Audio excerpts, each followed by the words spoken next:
La paz de nuestro Señor Jesucristo, la gracia de nuestro Señor Jesucristo sea con todos ustedes, amados hermanos, hermanas. Agradecido al Señor por un día más de vida, por la salud con la cual nos hemos levantado, agradecido al Señor por su Espíritu morando en nosotros. Gracias al Señor por este fin de semana que hemos podido hacer las reuniones en la iglesia, por los hermanos que estuvieron presentes. Y bueno, lamentamos mucho los hermanos que no estuvieron, pero el Señor conoce cada hermano, cada pensamiento, cada sentimiento, cada decisión. El Señor bendiga a los hermanos. Un abrazo, hermanos, para cada uno de los hermanos de Facebook, de donde quiera que nos escuchen. El Señor les bendiga a ustedes en este día. Hoy creo que estamos en 29 de julio del 2024. Hace frío, 4 grados sobre cero, gracias al Señor. Y bueno, pero va a llegar a una temperatura creo que de 17 grados, 20 grados más o menos. Gracias le damos al Señor. Amados, un abrazo a cada uno de ustedes, a todos aquellos hermanos que me conocen y a aquellos que no me conocen. También les abrazo en el amor del Señor. Vamos a seguir nosotros con la meditación del libro de Judas. No, me gustaba este libro porque esta es la antesala del libro de Apocalipsis. Es la última exhortación, ¿no? Y el último aliento de vida que el Señor nos da antes de entrar en los juicios que van a venir sobre la tierra. Y acá hay un mensaje, hay una exhortación para la desposada, para los vencedores que tienen que inclinar el oído, ¿no? Y estar atento a todo lo que está escrito en este libro, porque esta es la última amonestación que nos da el Espíritu antes de traer los juicios sobre la tierra. Gracias le damos al Señor. Un abrazo a todos los amigos, que tengo pocos, pero bueno, no supe hacer buenos amigos. El Señor le bendiga grandemente a los amados. Vamos a hacer una oración, amados. Señor, estamos delante de tu presencia en esta mañana, agradeciéndote a ti, Señor amado, por tu fortaleza, por tu inteligencia, por tu vida en mi vida. Gracias te doy, Señor, por la salvación, la vida eterna. Nuestro nombre está escrito en el libro de los vivientes y tenemos el sello, Señor, de nuestra redención, que nos asegura, Señor, nuestro traslado a tu presencia. Padre, bendice en esta mañana a la iglesia, abriendo los ojos de su entendimiento. En el nombre de Jesús, amén. Y bueno, vamos a leer ahí en el capítulo 1, Gloria al nombre del Señor, y en el versículo 6, ¿qué le parece? San Judas, capítulo 1, verso 6, y los ángeles que no guardaron su dignidad, y los ángeles que no guardaron su primer estado, no guardaron su primer estado ellos, ¿vio? Sino que dejaron su propia habitación, su propia morada, dice. Dejaron ellos. Él los reserva en cadenas eternas bajo las tinieblas para el juicio del gran día. Él los guardó ahí para el juicio del gran día, dice. Entonces nosotros vemos que en este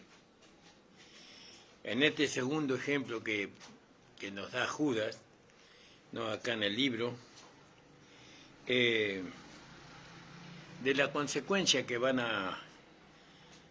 trae la incredulidad, por así decirlo, o salirse de la autoridad o del reconocimiento de la autoridad máxima que tiene la humanidad o la tierra.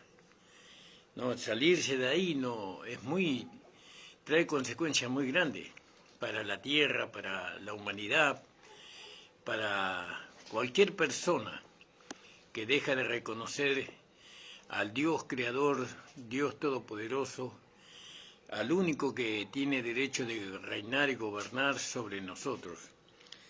Eso es una consecuencia muy grande que viene sobre las personas, sobre los países, sobre las sociedades, sobre los hogares, ¿no?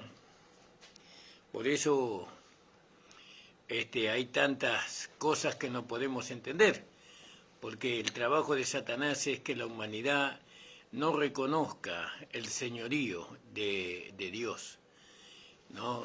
Que Satanás le lleva a ellos a creer, ¿no?, que Dios le miente a uno. Y bueno, y la gente cree en los dichos de Satanás, y la gente que se desliga de Dios, que le dio la vida al mundo, a la gente, y lo lleva a una vida de sufrimiento, a una vida de pecado. También sabemos que Satanás lo que necesita de la gente son las almas que las personas tienen, porque todos los seres humanos tienen un espíritu, un alma y un cuerpo. Y Satanás necesita del alma de las personas, porque ahí se esconde un poder que él necesita para la batalla contra Dios en el día del Armagedón. Pero bueno, eso es otra cosa. Ahora fíjese, dice que estos ángeles estuvieron en un estado muy feliz en un tiempo. Gozaban de un dominio celestial. Ellos dominaban allí. Y tenían un lugar, una morada allí, en el cielo, estos ángeles.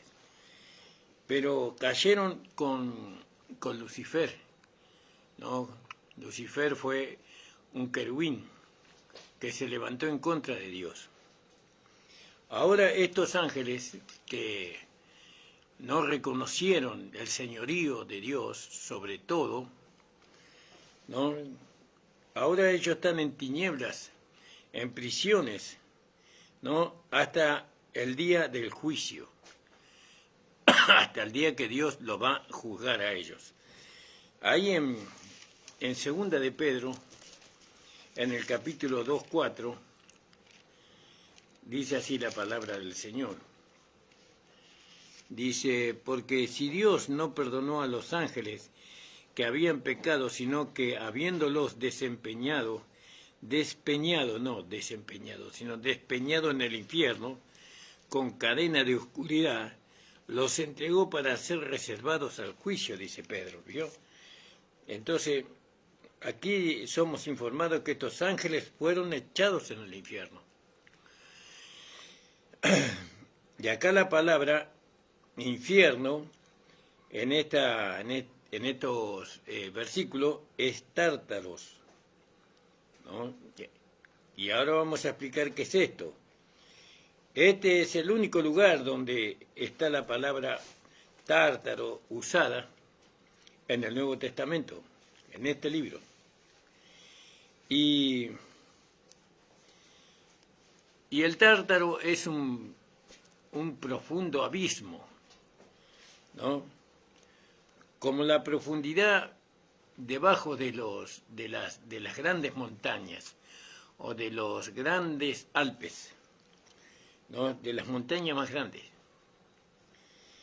El tártaro es una profundidad debajo del Hades. El Hades es el infierno más cerca que nosotros tenemos, ¿no? Y después está el Tártaro, que es un infierno más profundo. Bueno, ahí fueron guardados estos ángeles. Gloria al nombre del Señor, sea bendito el nombre del Señor. Y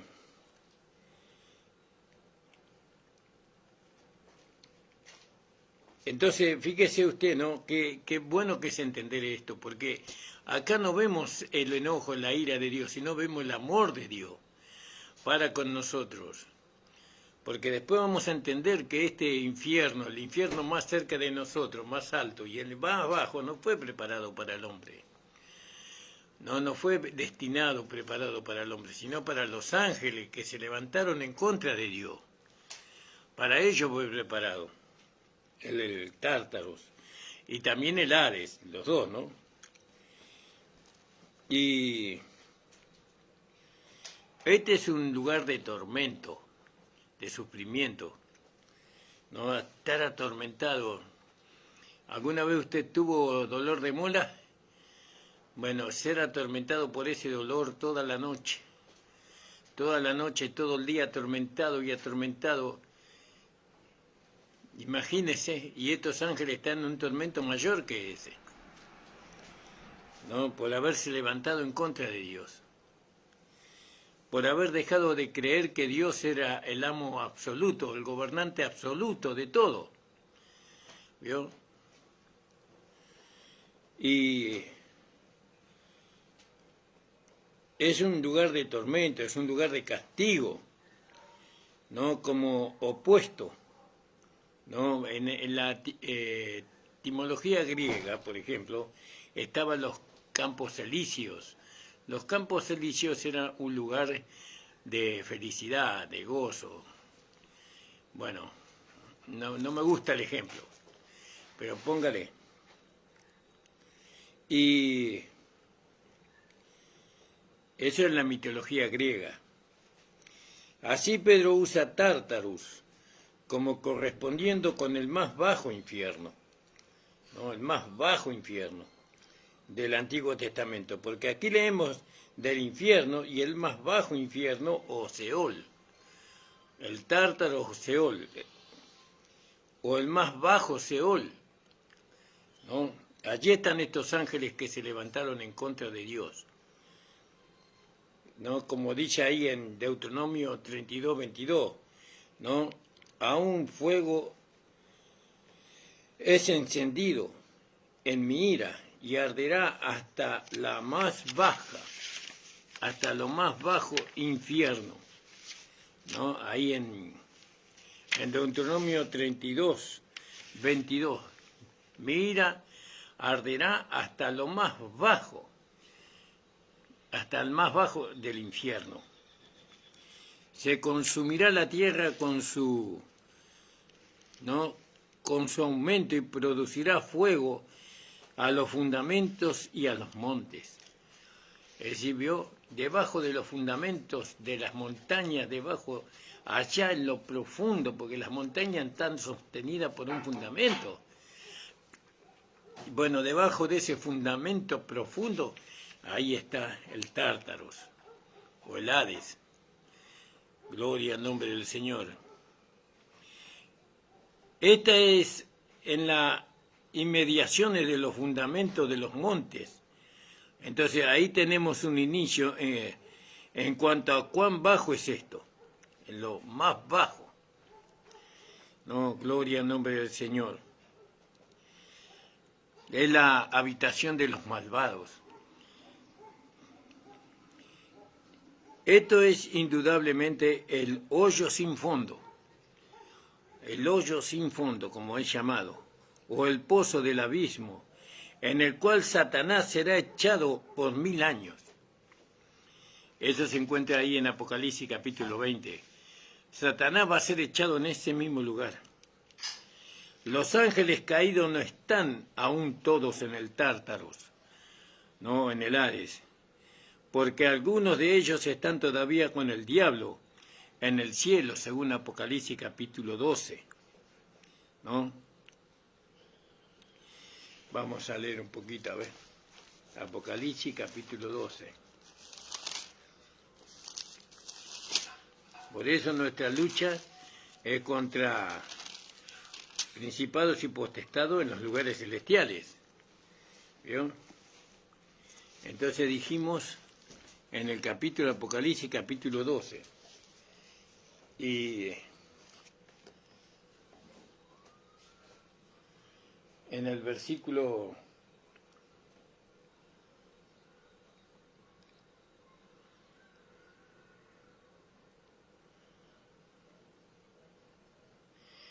3, y también apareció otra señal en el cielo.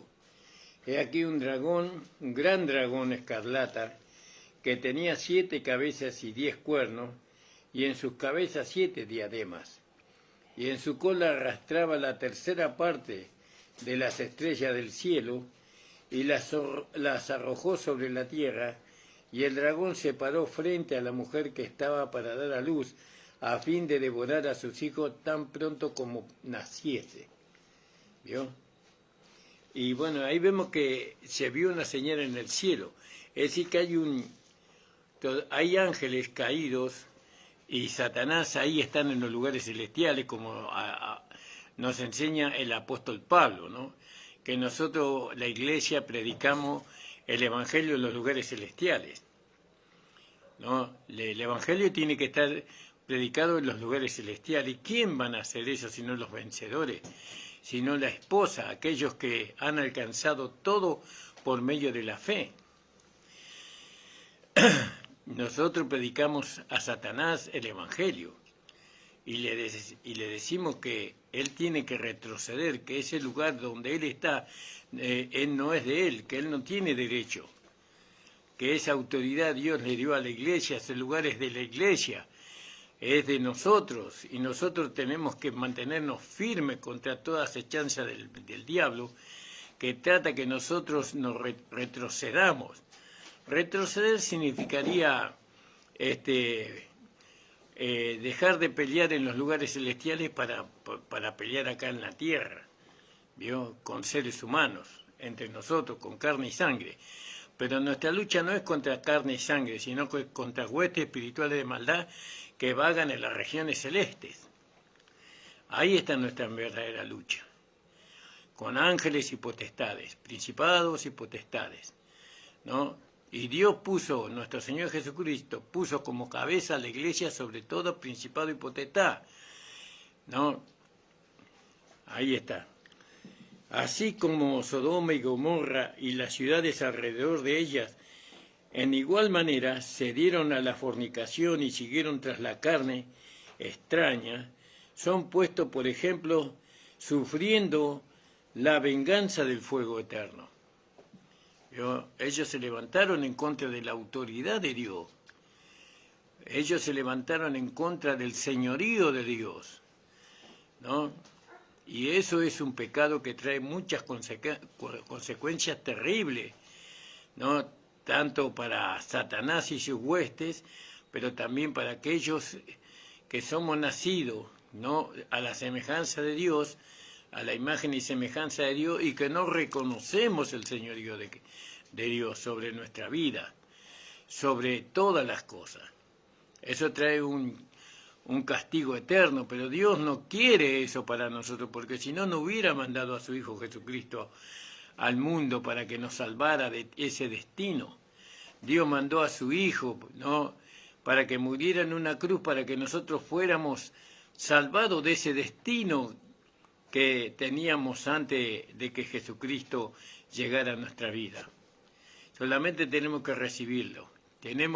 Cuando recibimos a Jesucristo como nuestro Señor y Salvador, estamos recibiendo a Dios como nuestro Señor y Salvador, como la cabeza, como la autoridad máxima de nuestra vida, ¿no? Y eso es lo que Dios quiere, que usted y yo, ¿no?, lo veamos a Él como la autoridad máxima de nuestra vida, que nosotros vivimos según sus preceptos, sus enseñanzas, su instrucción, ¿vio? Y al único que reconocemos sobre nosotros es a Dios. Dios está sobre nosotros. Está Jesucristo sobre nosotros y también el Padre está sobre nosotros. Y eso es lo que nos permite a nosotros, desde luego, alcanzar nuestro lugar cerca de Dios. Bueno, y así vio que Sodoma no hizo eso.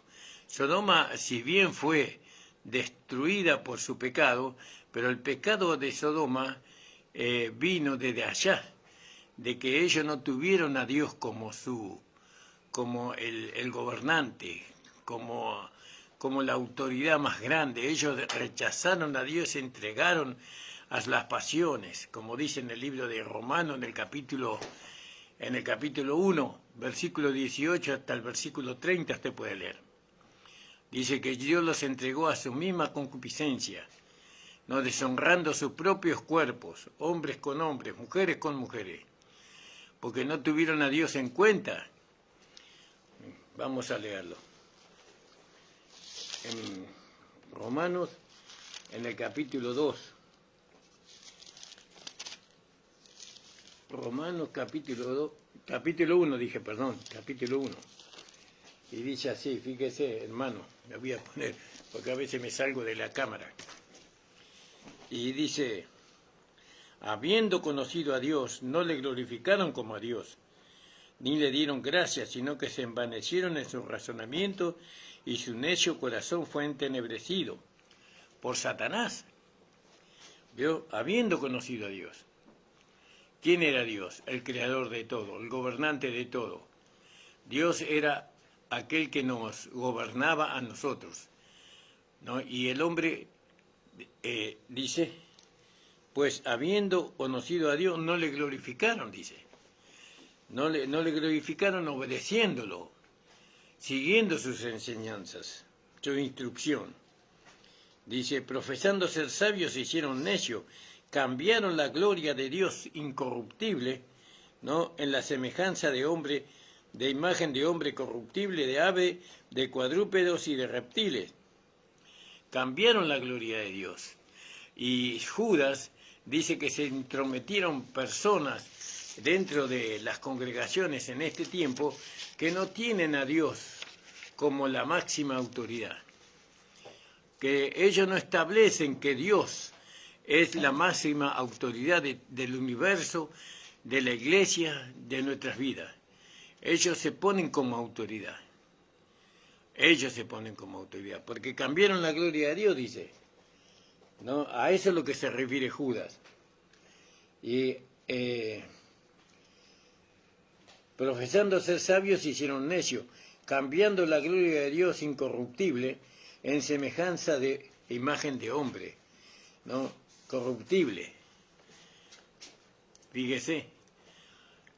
Y eso se introdujo en la iglesia, esa enseñanza, ¿no? Ahora los hombres, muchos predicadores, muchos de los que están detrás del púlpito, llevan a la grey del Señor, ¿no?, a adorarlos a ellos, a verlo a ellos como la autoridad máxima. Eso es un peligro muy grande para cada iglesia que hace eso, para la pastor. Si bien el pastor es una autoridad dentro de la iglesia, ¿no?, que es una autoridad delegada la que él tiene, Dios se la dio. Él representa a Dios como autoridad y él enseña lo que Dios le dice que hay que enseñar. Pero el pastor no es el Señor de la iglesia, la cabeza de la iglesia. La cabeza de la iglesia es nuestro Señor Jesucristo, como dice la palabra del Señor. Y la cabeza de Cristo es Dios. Y ahí está la autoridad. Y nosotros tenemos que estar sujetos a esa autoridad, ¿no? Tanto en la parte personal como en la parte de la iglesia, en la parte corporativa, como diríamos. Entonces fíjese qué terrible. Cambiaron la gloria de Dios. Y acá el apóstol Judas, que nos habla a nosotros del más bajo infierno, ¿no?, de un infierno, y también nos hace ver cómo Sodoma y Gomorra, ¿no?, cambiaron la gloria de Dios incorruptible en la semejanza de hombre corruptible.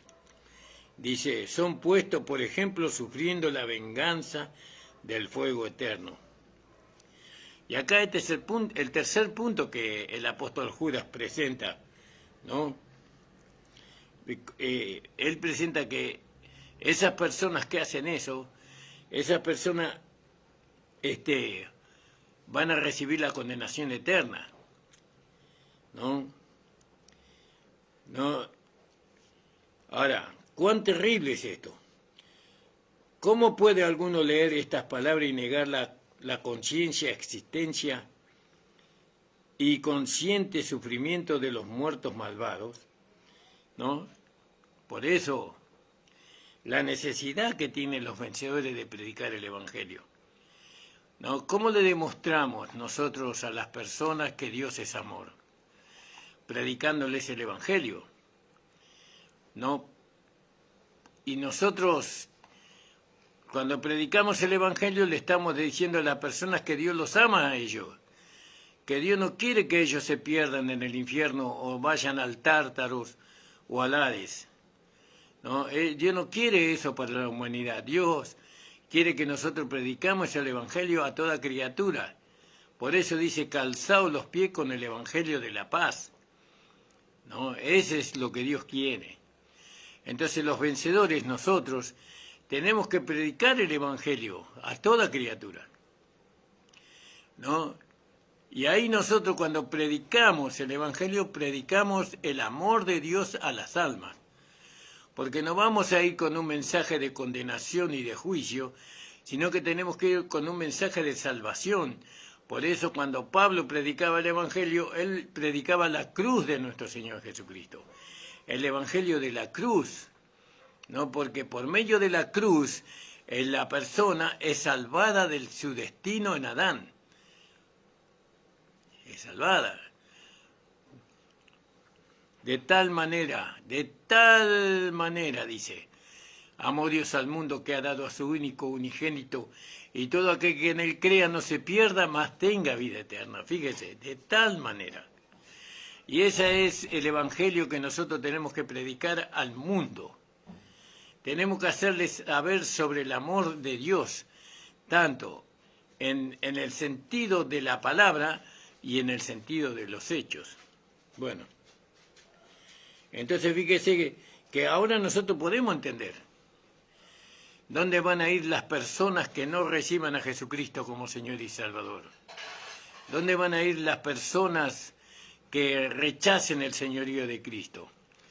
Pero nosotros no tenemos que predicar el Evangelio para salvar las almas en el sentido de su destino, sino que nosotros predicamos el Evangelio para que la gente conozca el amor de Dios.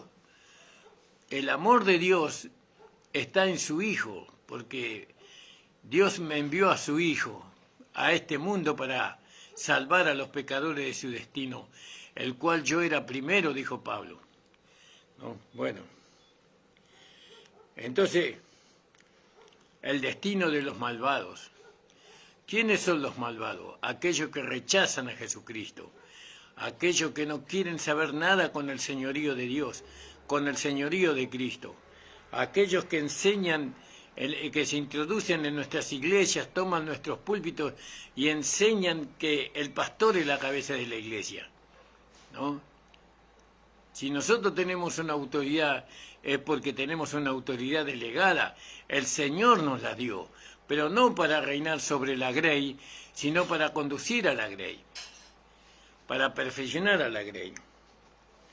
Entonces, fíjese lo que declara Judas, que los ángeles caídos están en un lugar verdadero, un lugar de tinieblas, un indeseable lugar, del cual podrían escapar si las cadenas no los mantuvieran allí. ¿Vio? Están encadenados. Porque si no estuvieran encadenados, ellos escaparían de ahí. Pero están encadenados, imposibilitados de huir. Gloria al nombre del Señor.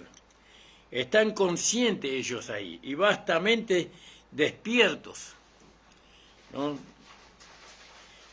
Ahora, Judas dice él también que estos malvados después del diluvio están en un estado consciente ahora. Están sufriendo el fuego eterno, ¿no? En otra traducción dice, puesto delante como un ejemplo, sufriendo la retributiva justicia del fuego por las edades eternas. Terrible, terrible la consecuencia de haberse levantado en contra de aquel que tiene el gobierno absoluto de todas las cosas. el gobierno absoluto de todas las cosas. La iglesia tiene que postrarse, las iglesias tienen que postrarse delante del Dios Todopoderoso. Tiene que postrarse y reconocerlo. Decir, Señor, tú eres el mismo ayer, hoy y por los siglos. Tú eres Señor sobre todas las cosas. Tú eres el gobernante de todas las cosas. La iglesia tiene que doblegarse, aceptar el señorío de Dios y de su Hijo Jesucristo. Sacar de nuestros púlpitos, ¿no?, la cabeza humana para poner una cabeza divina en la iglesia, ¿no? Una cabeza divina que conozca la palabra de Dios, que conozca el evangelio de la gracia de nuestro Señor Jesucristo. Un vencedor, uno que es la esposa de Cristo, va a poner siempre en el púlpito a Cristo como cabeza de la iglesia. Él mismo se va a poner debajo de Cristo. No va él tomar señorío sobre la grey, sino que él va a cuidar de la grey, ¿no?, como quien tiene que dar cuenta, dice la palabra de Dios en el libro de Hebreos. Ahora fíjese, hermano.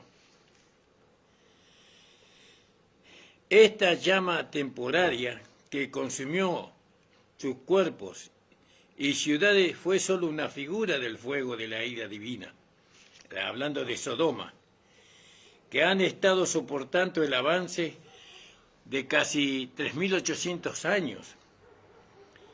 Este fuego retributivo de edades eternas está puesto como un ejemplo para todos los incrédulos de la inagotable fuego que los envolverá por y para siempre. El fuego eterno preparado para el diablo y sus ángeles. Entonces ahí estamos que el Tártaros, o el Hades, ¿no?, Dios no lo preparó para el hombre. Si Dios odia al hombre, si Dios desprecia al hombre, aún al pecador, como muchas veces enseñan, ¿para qué mandó a su Hijo unigénito a la cruz? ¿Para qué Él permitió que le quitaran la vida a nuestro Señor Jesucristo, aunque nadie se la quitó, sino el que Él la dio? ¿No? ¿Para qué Dios lo envió a su Hijo si Dios odiara a la humanidad? ¿Para qué Dios envió a su Hijo para que sufriera de tal forma, ¿no?, en las manos de los pecadores? Sino para salvar al hombre, no para condenar al hombre. Aún el pecador más terrible que pudiéramos conocer tiene la posibilidad de ser salvo si cree en Jesucristo. Y todos sus pecados serán borrados delante de Él. Y comenzará una vida nueva como un bebé recién nacido. Y ahí Dios muestra su amor. Pero eso también es para cualquier persona, no solamente para el asesino, el hombre más malvado, sino también para cualquier persona puede acceder al amor de Dios por medio de Jesucristo. Dios es amor, ¿no?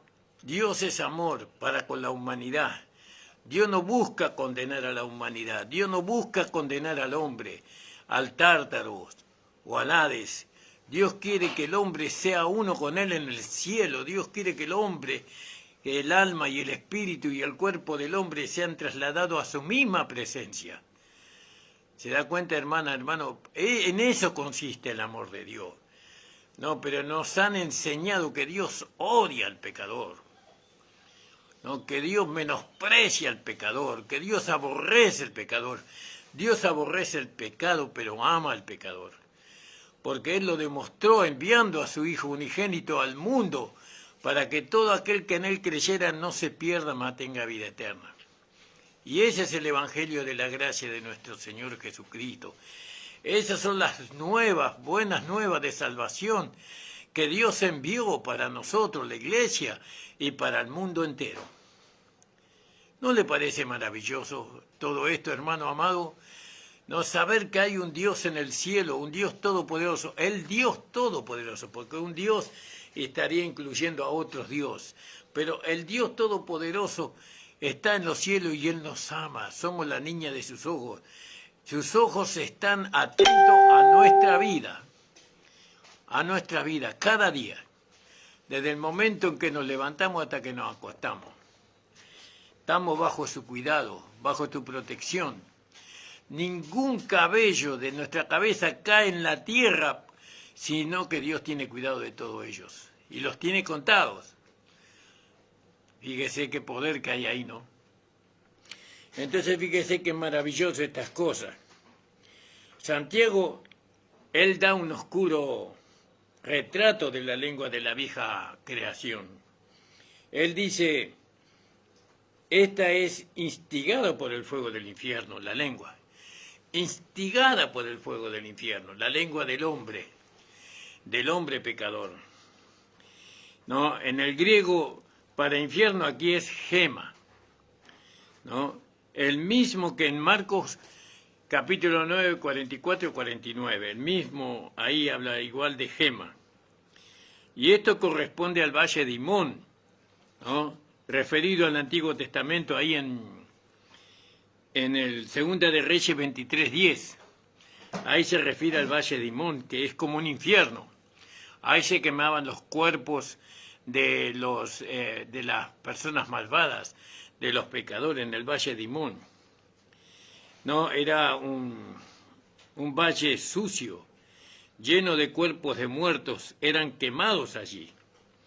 Para este propósito el fuego era continuo, siempre estaba encendido el fuego, el valle de Himón, era como un tártaros, ¿no? Jesús usa esto como un poderoso símbolo del castigo del malvado, cuando dice, donde sus gusanos no mueren y el fuego no se extingue. Sus palabras concuerdan exactamente con las palabras de Judas, no con lo que dijo Judas, tocante al sufrimiento, tocante a la venganza del fuego eterno. Pero mire, ahora bien dije, Santiago no intenta decir que la lengua sería puesta en el fuego de aquella llama literal en el valle de Himón, porque en pocos minutos la lengua estaría totalmente consumida, ¿no? Se estaría destruida la lengua si la quemamos en el valle de Himón. Todas sus palabras acerca de la lengua indican que está hablando del uso malvado de la lengua. La lengua es un pequeño miembro.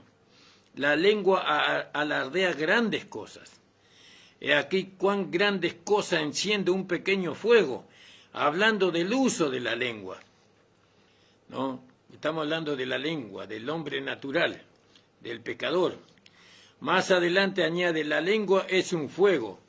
No es un fuego material, un mundo de maldad. Enciende el curso de la naturaleza. ¿No? La lengua es peor que un fósforo.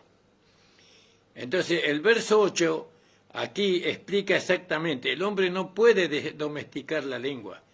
Es un mal ingobernable en el capítulo 3 de Santiago, versículo 8, lleno de veneno mortal. Y declara que esta condición inmoral es la temerosa condición del perdido en el gema, en el tártaro. Esta mala llama viene del valle de Himón. Judas, Santiago comprendieron también a Jesús y dieron la misma interpretación de su enseñanza acerca del gema y el destino de los incrédulos. Cuando una persona es considerada malvada, ¿no? Para Dios. Cuando una persona es considerada malvada para Dios, no cuando nace, sino cuando rechaza a Jesucristo como Señor y Salvador. Cuando rechaza el señorío de Dios a través de Cristo, entonces es una persona malvada. Y es comparada exactamente con aquellos ángeles que se levantaron en contra de Dios. Es comparada exactamente como Satanás mismo, esa persona. Y su destino es el tártaro, el gema, ¿no? Ellos van a ir a un lugar de tormento donde el fuego nunca se va a apagar. Por eso es tan importante no hablar sobre el gema, no hablar sobre el tártaro, sino hablar sobre el amor que Dios mostró, ¿no? Para poder el hombre escapar de ese destino. Porque nosotros no tenemos que atemorizar a la gente para que acepte la salvación y la vida eterna, sino que tenemos que predicar el amor de Dios. Dios envió a su único Hijo, ¿no?, para que el hombre sea salvo de su destino. El hombre era malvado porque se desentendió de Dios. Conociendo a Dios, no le dieron gloria. Y Dios lo entregó a una mente reprobada. Pero Dios, enviando a su Hijo, quiere salvar al hombre. No quiere que el hombre vaya al infierno. No quiere que el hombre vaya al Tártaro. No quiere que el hombre vaya al Gema. Dios quiere que el hombre vaya a su presencia. Dios quiere ser uno con el hombre, meterse dentro del hombre y vivir en el hombre su vida. Y el hombre va a ser feliz. ¿Se da cuenta, hermanos amados? No podemos agarrar el tema del infierno, del Tártaro, para predicar el evangelio a las almas. Sí, como centro, el centro de nuestro mensaje tiene que ser el amor de Dios. La cruz de nuestro Señor Jesucristo. Alabado sea el Señor. Entonces, en otra parte, la lengua de fuego. Porque nosotros ahora sabemos, ¿no?, que como está escrito en el libro de los Hechos, en el capítulo 2, ¿no?, la lengua es un pequeño, dice Santiago, la lengua es un pequeño miembro alardea de grandes cosas. He aquí cuán grandes cosas enciende un pequeño fuego, hablando del uso de la lengua. Pero más tarde añade, la lengua es un fuego, ¿no? Y bueno, peor que un fósforo. El verso 8, el hombre no puede domesticar la lengua. Es un mal ingobernable, dice. Gloria al nombre del Señor. Es increíble el poder que tiene la lengua del malvado, ¿no? Ahora, la lengua de fuego sobre las cabezas de los discípulos, ahí en el capítulo 2 del libro de los Hechos, en el aposento alto, fue una expresión de una realidad para mí. De sus lenguas fueron encendidas por el fuego del cielo. En vez de ser encendida por el fuego del infierno, esta lengua que ellos recibieron, porque nosotros ahora tenemos otro hablar, nosotros tenemos otra lengua. Tenemos una lengua que viene del cielo, un hablar que viene del cielo, ¿no? ¿Quiénes nosotros? Los hijos de Dios, aquellos que somos los vencedores, aquellos que obedecemos, creemos su palabra, la palabra de su gracia, ¿no? Entonces nosotros recibimos una lengua nueva, ¿no? Y esa lengua tiene un hablar diferente, ¿no?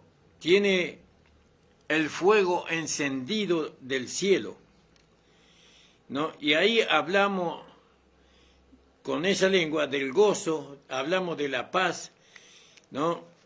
Y hablamos de la cruz de nuestro Señor Jesucristo. Y hablamos también del déspota, ¿no? Y déspota significa amo absoluto. Hablamos, ¿quién es el déspota para nosotros? Dios. ¿Quién es nuestro amo absoluto? Dios. Entonces, pero lo hacemos con la nueva lengua que hemos recibido. Hemos recibido una nueva lengua para hablar del déspota.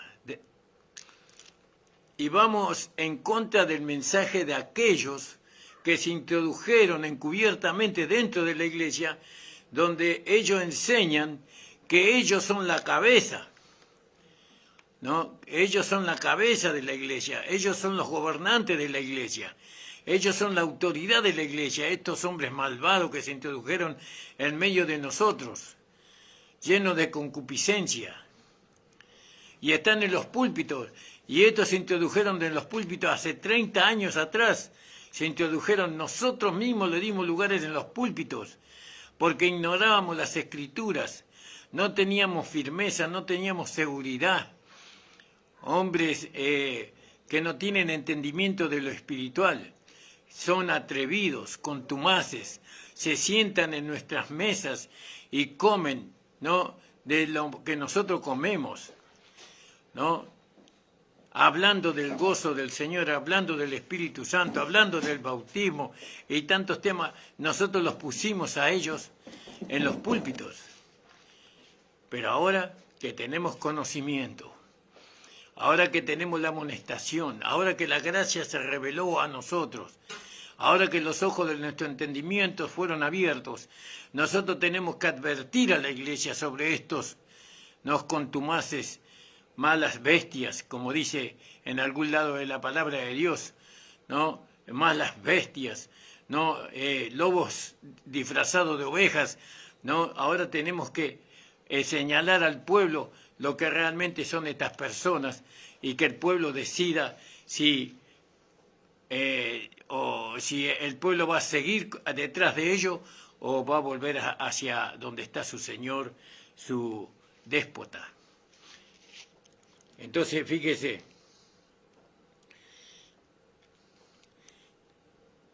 Dios, nosotros tenemos que magnificar a nuestro déspota, a nuestro Dios. Tenemos que magnificar el señorío del Señor Jesucristo. Ahora nosotros tenemos que volver a la comunión con el Señor, porque Cristo viene pronto. Que no nos vaya a encontrar a nosotros cuando venga Cristo adorando a alguien más que no sea Él, o siguiéndolo a los hombres antes que a Dios. Y esa es la amonestación de Judas. Cuando somos poseedores de la misma llama, es decir, cuando nosotros, porque ¿qué nos ayuda a nosotros ver todas estas cosas? ¿No? El poder del Espíritu Santo. Al igual, la manera de estos soñadores mancillan la carne, menosprecian el señorío y blasfeman la gloria, ¿no? Estos hombres. Entonces fíjese qué terrible lo que hacen estos hombres, ¿no? Qué terrible dónde llevan a la iglesia, ¿no? Entonces el libro comienza por nombrar 3 hombres cuyas letras iniciales empiezan con J. 3 cosas son dichas acerca de los santos en el primer verso. Y 3 bendiciones son pronunciadas en el versículo 2. 3 grupos de 3 están anunciados en los versículos 4 y en los versículos 8. Acerca de los opositores concernientes a quienes este libro está escrito. Una de estas trinidades está en el versículo 8, en el cual el versículo 9 está contrastado. Primero ellos mancillan su carne, dice. Ellos mancillan su carne. ¿Qué significa eso? Ellos pintan su carne. ¿Vio? Hacen dibujos en su carne. Estos hombres pintan su carne sobre esta. Y eso es el significado de mancillar su carne. Pintan su carne, dibujan su carne, hacen, con ese dibujo ellos saben lo que están haciendo, están tratando de verse más hermosos, ¿no? De hermosear al hombre en su naturaleza, ¿no? No quieren ser hermoseados por el Señor. Porque Pablo dice, vosotros sois carta de Cristo, no escrita con tinta, dice. No escrita con tinta, sino con el poder del Espíritu Santo. ¿Cómo nos embellece Dios a nosotros? ¿Con tinta china? No. Dios nos embellece a nosotros con el Espíritu Santo. ¿Vio? Mancillan la carne, pintan la carne. Y esto es que sueñan con las espléndidas perspectivas del hombre natural. Esto habla de logros personales, de realizaciones humanas y religiosas en particular, ¿no? Por los propios esfuerzos del hombre. Estos hombres llaman a lo blanco negro y a lo malo bueno, según Isaías 5:20. Pintan sobre el estado actual del hombre y le dan un color lustroso conforme a sus sueños. Por supuesto, esto conduce a poner a un lado el divinamente ordenado señorío, menosprecian el dominio, blasfeman de las glorias, hablan mal de sus dignatarios. A Moisés le fue dado dominio sobre Israel, pero Coré y Abirán se levantaron y despreciaron su señorío, en Números capítulo 16. El apóstol Pablo tuvo la gloria de recibir de Dios el más sublime mensaje para toda la iglesia, pero sus enemigos hallaron mal de él, o hablaron mal de él, y hablaron mal del mensaje del apóstol Pablo. Ellos ensalzan la habilidad humana y la justicia propia en sus expresiones, pero empequeñecen y pisotean en el polvo lo que Dios ha exaltado, señalado y glorificado, y lo hacen sin la menor excusa. Entonces, muchos hermanos se han pintado la carne, ¿no? Se han escrito o hecho figuras en el cuerpo, cuando no lo deberían haber hecho. ¿Pero por qué lo hicieron? Por ignorancia. No lo hicieron como parte de la rebeldía en contra de Dios, aunque era parte de la rebeldía. Porque la iglesia nunca enseñó que uno puede pintarse la carne. Porque la carne, el cuerpo de nosotros es del Señor. Y no tiene que haber embellecimiento en la carne. No tenemos que poner embellecimiento en la carne, sino que nuestra belleza es en el espíritu, en nuestro carácter, en el alma. En nuestra alma tiene que ser bella, nuestro corazón tiene que ser bello, hermoso, precioso, semejante a la belleza de Cristo. Y eso solamente lo puede lograr a través del Espíritu Santo. Si nosotros embellecemos nuestra carne, dibujando nuestra carne para hacerla hermosa, llamativa, ¿no? Para satisfacer, ¿no?, a este mundo, entonces hemos dejado de ser conducidos por el déspota, que es nuestro Dios. Nuestro Dios no quiere que embellezcamos la carne. La carne es enemistad con Dios, dice, porque no se sujeta a la ley de Dios ni tampoco no puede hacerlo. Entonces, usted, hermana, hermano, joven, ¿no?, que está siendo atraído a hacer una cosa así, no lo haga. ¿Por qué? Porque va en contra de la autoridad, de su autoridad que es Dios. Dios es su autoridad. Nuestro Señor Jesucristo es la autoridad. Ahora usted sabe que no debe mancillar su carne, que no debe dibujar su carne, ¿no? Ahora usted ya no es más ignorante. Ahora yo le he demostrado por la palabra de Dios que eso no es la voluntad de Dios, ¿no? Y ahora usted va y lo hace igual. Si usted va y lo hace igual, usted está diciendo que usted no es un hijo de Dios. Usted está diciendo que usted es una persona malvada. Porque ¿quién es malvado delante de Dios? Aquel que no reconoce su señorío, aquel que no atiende a sus demandas. Es una persona malvada. Nosotros siempre decimos que malvado es una persona, ¿no?, que hace daño a otra persona o a una familia o a una sociedad, que también eso es malvado, pero delante de Dios malvado es aquel que no reconoce su señorío, que no reconoce su autoridad, ¿no?, que uno hace lo que quiere, que no le importa, ¿no?, que no le importa las enseñanzas del Evangelio, que no le importa las enseñanzas de Jesucristo. Esa es una persona malvada delante de Dios. Estamos hablando delante de Dios, no estoy hablando delante de otra persona humana. Bueno, pero eso no es tan malvado. No hacer caso a lo que la Biblia dice, eso no tiene nada, no es tan malvado, no es tan malo eso. Hay cosas peores, dicen la gente. No hay cosas peores que eso, para Dios, porque estamos delante de Dios. Entonces, ¿Qué es más malvado? ¿Robar o no obedecer a Dios? Y no obedecer a Dios es más malvado que robar.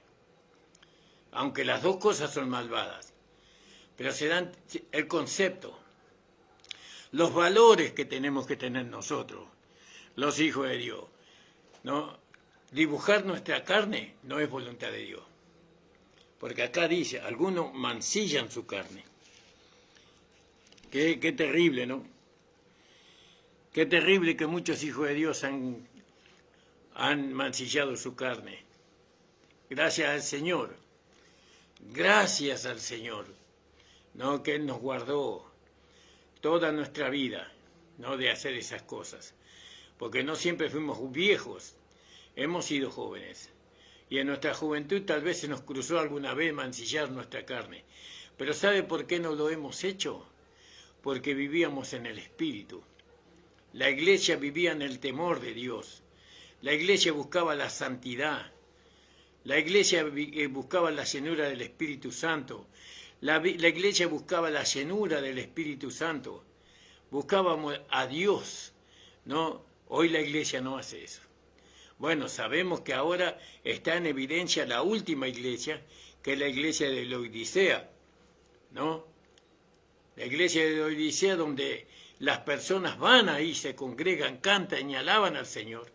Usted lea en el libro de Apocalipsis, en el capítulo 3, sobre la iglesia de Laodicea, y Dios le da una exhortación a ellos. Por eso, hermanos, gracias le doy al Señor. Esta es la última advertencia para la iglesia. Este es el último mensaje de Dios antes de que venga el Apocalipsis. No, porque es el libro de Judas. Esta es la última amonestación para la iglesia. ¿No? Se han introducido al medio de nosotros hombres malvados, ¿no? Que no reconocen el señorío de Dios ni de Jesucristo. Hombres, ¿no? Que se disfrazan, ¿no? De siervos de Dios, pero son siervos de Satanás. Y están gobernando la iglesia. La iglesia, no la iglesia de Jesucristo, porque la iglesia de Jesucristo la gobierna Jesucristo, sino la iglesia, los locales, llamadas iglesias. El Señor nos ayude para que podamos nosotros estar atentos, estar despiertos, ¿no? Porque la venida del Señor viene. Cristo viene pronto. Cristo viene ya. Que nos podamos estar vistiendo de esposa. Que el Espíritu Santo esté guiándonos al encuentro de Isaac, ¿no? Que el Espíritu Santo nos esté llevando por este desierto, ¿no? Para encontrarnos con el amado. Estemos con la oreja perforada en el poste, ¿no? Tengamos nuestra tinaja llena de agua para dar de beber a los sedientos y hambrientos. Oren por nosotros, hermanos amados. Oren por nosotros. Saludo a la hermana Waldina Vargas. Un abrazo, hermana, a la distancia, a su amado esposo, a mi amada esposa, a la hermana Estela Blanco. El Señor bendiga grandemente. Ahora voy a estar en la radio La Predicadora, la 94.1, para hacer el programa. Hoy empiezo con el libro de Romanos. Así que, hermanos, hermanas, nos encontramos a las 11 de la mañana en la radio La Predicadora. Manden mensajes, saluden. Y bueno, apóyenos con algún comentario. Denle like a este programa. Compártanlo con las personas que ustedes conocen. Vuelvan a escuchar, es rumiar. ¿No? La oveja rumea, vuelve otra vez a llevar el alimento a la boca. Rumeen la palabra y el Señor le va a dar entendimiento. Padre amado, te doy gracias por esta hora de programa. Te pido tu bendición, Señor, sobre las personas que lo han escuchado. Ayuda a cada hermana y hermano para que podamos estar atentos al sonar de la trompeta, Señor. Porque la trompeta se tocará y los muertos en Cristo resucitarán primero. Luego nosotros, los que hemos quedado, seremos trasladados en un abrir y cerrar de ojos. No, seremos transformados para irnos con el Señor. Amén. El Señor les bendiga, hermanos. Nos estamos encontrando el día miércoles de 9 a 10 de la mañana.